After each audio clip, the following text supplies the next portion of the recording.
మిమ్మల్ని అడిగితే కేసులు పెడతారా? మీరు కేసులు పెడితే నేను భయపడతానా? అరే బిడ్డ, నేను కేసీఆర్ శిష్యుని, నేను భయపడే ప్రసక్తే లేదు.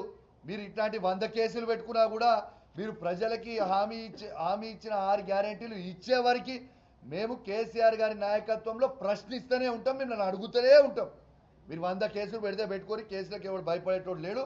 మీరు బాగా ఇబ్బంది పెట్టి కేసులు పెట్టినా కూడా మా హుజురాబాద్ నియోజకవర్గ ప్రజల కోసం, తెలంగాణ ప్రజల కోసం మీరు మమ్మల్ని జైల్లో పెట్టినా కూడా జైలుకు పోవడానికి కూడా నేను సిద్ధంగా ఉన్నా. మీకు కేసులకి భయపడేటోడు కాదు. ఖచ్చితంగా మీ 6 గ్యారెంటీలు ఇచ్చే వరకు నా గొంతు విప్తూనే ఉంటా, మిమ్మల్ని ప్రశ్నిస్తూనే ఉంటా, మీకు అడ్డము తిరుగుతూనే ఉంటా. ఇంకో సంవత్సరం అయితే డైరెక్ట్గానే, ఇండైరెక్ట్గా ఏముండదు. ఇంకా మీరు ఇవ్వకపోతే ఇంకో సంవత్సరం వరకు ఓపెన్గా వెయిట్ చేస్తాం. డైరెక్ట్గా ముఖ్యమంత్రి కాన్వేకే అడ్డం తిరుగుతా. ఒక శాసనసభ్యునిగా రాసి పెట్టుకొని మీరు ఏం చేస్తారో చేసుకోరి. పోలీసు వాళ్ళని వాడుకొని లాఠీ దెబ్బలు తినడానికి కూడా మేము రెడీగా ఉన్నాం. మళ్ళీ మేము 5 ఏళ్ల తర్వాత అధికారంకి వస్తాం.